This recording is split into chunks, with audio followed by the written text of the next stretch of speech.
Hi guys, my name is Karen Singh, and today I'm going to be presenting on Sustainable Development Goal number 17, which is Partnerships for the Goals.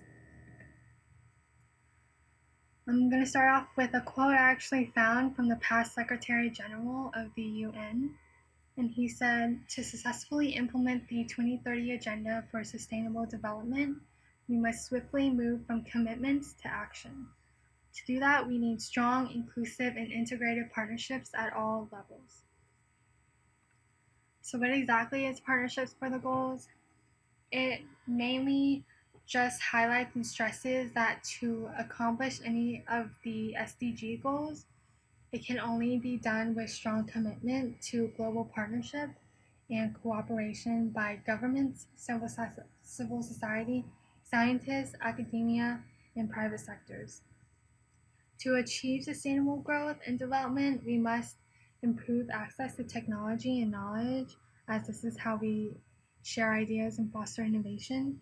We also must coordinate policies to help manage debt in developing countries and promote investments for the least developed. The related Millennium Development Goal is MDG 8, which is Global Partnerships for Development. So the target goals of SDG 17 addresses 5 subsections. It includes finance, technology, capacity building, trade, and systematic issues. There are quite a few of these target goals, and they're all pretty long. So I'm going to do my best to shorten these without missing any of the important stuff. So under finance, we want to mobilize resources to improve domestic resource collection. We want to implement all development assistance commitments. We want to mobilize additional financial resources for developing countries from multiple sources. We want to assist developing countries in attaining long-term debt sustainability through coordinated policies aimed at fostering debt financing, debt relief, and debt restructuring. We also want to invest in least developed countries. Under technology, we want to enhance knowledge sharing and cooperation for access to science and technology and innovation. We also want to promote the development, transfer, dissemination, and diffusion of sustainable technologies to developing countries. We want to strengthen the science, technology, innovation capacity for least developed countries. Under capacity building, we want to enhance sustainable development capacity in developing countries. Under trade, we want to promote a universal trading system under the World Trade Organization, one that is universal, rule-based, open, non-discriminatory, and equitable. We also want to significantly increase the exports of developing countries. So by 2020, the least developed countries' share of global exports is doubled. We also want to remove trade barriers for least developed countries. Under systematic issue, we want to enhance global macroeconomic stability. We also want to enhance policy coherence for sustainable development. We want to respect national leadership to establish and implement policies for the SDGs. We want to enhance the global partnerships for sustainable development by having partnerships that support the achievement of the Sustainable Development Goals. We want to encourage and promote effective partnerships. By 2020, we want to enhance the availability of high quality, timely, and reliable data. By 2030, we want to further develop measurements of progress on sustainable development. So the statistics and progress shown are that in 2016, net ODA from member countries of the Development Assistance Committee of OECD rose by 8.9%, reaching a new peak at $142.6 billion. In 2016, international remittance, which is money sent by international migrants to their home countries, total $575 billion, and 75% of this would be going to developing countries, and they show to have a great impact on individual families, communities, and countries.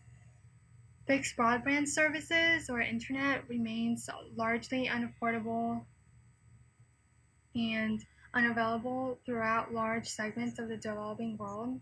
In 2016, fixed broadband diffusion reached 30% in developed regions, but only reached 8.2% in developing regions and 0.8% in least developed countries. There also showed to be a gender gap in global rate of internet users, as there was a 12% lower, as it was 12% lower for women compared to men. Total ODA for capacity building and national planning stood at $21 billion in 2015, and a majority of this went to sub-Saharan Africa and South and Central Asia.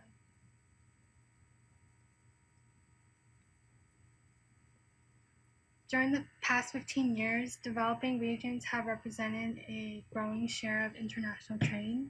There's world merchandise exports increasing from 31.1% in 2001 to 44.6% in 2015. But the average tariff applied by developed countries to imports from the least developed countries and developing countries remained largely unchanged. In 2016, 125 countries engaged in country-led monitoring of development effectiveness, which demonstrates their commitment to strengthening implementation of the SDGs and multi-stakeholder partnerships. More than half of the countries of which information is available were implementing national statistic plans, but only 37 out of 83 had national statistics that were up to par to standards of the fundamental principles of official statistics. In 2014, developing countries received $338 million in financial support for statistics, but in order to reach the data requirements of the SDG goals, we must need $1 billion in statistical support annually from domestic and donor sources. From 2007 and 2016, 89% of countries or areas around the world conducted at least one population and housing census. From 2010 to 2015, more than half of the world's countries or areas have birth registration data that were at least 90% complete. And during the same period, 59% of these countries had death registration data that were at least 75% complete. So what this data and statistics show is that yes, there has been progress to SDG 17, but there is still a long way to go to actually achieve the targets of SDG 17. An example of an organization that is using SDG 17, using partnership to achieve some SDG goals, is the Global Fund, and they work to end AIDS, TB, and malaria as epidemics. The Global Fund raises and invests nearly $4 billion a year to support programs run by local experts in more than 100 countries.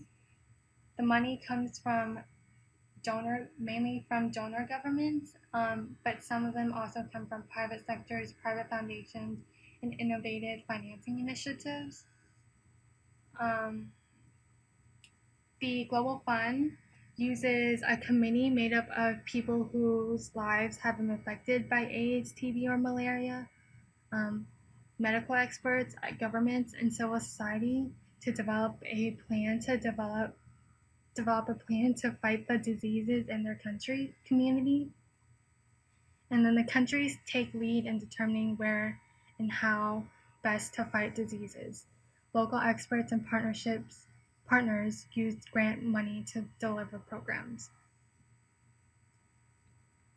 So this is where the Global Fund programs are implemented, and you can see that majority of them are in sub-Saharan Africa and Asia and the Pacifics.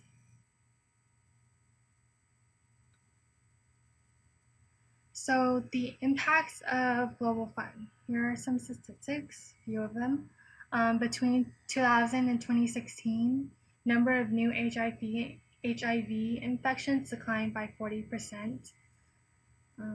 4.2 million HIV positive mothers with treatment to prevent transmission of HIV to their babies. They were provided with treatment. Mortality rate from TB declined 35% and actual death declined 21%. More than 795 million mosquito nets were distributed. Cases of malaria treated rose by 15% in the past year alone, reaching a cumulative of 668 million. So, and all of these were done through Global Fund supported programs. Total impact is smart, effective health investments through the Global Fund have saved 22 million lives, which is amazing. There are one-third fewer deaths from AIDS, TB, and malaria in countries where the Global Fund has invested. These are some really great and amazing impacts, an example of how one organization that focuses on partnership and investments can make such a huge impact on global health and the progress to the Sustainable Development Goals. So what can you do? You can join and create a group in your local community that seeks to mobilize action on the implementations of the SDGs. You can also encourage your governments to partner with businesses for the implementations of the SDGs. You want to support exports by buying products from developing countries. You want to pay attention to the fair trade label, which is on the presentation slide, because this helps indicate products from local producers in developing countries. So this is my references.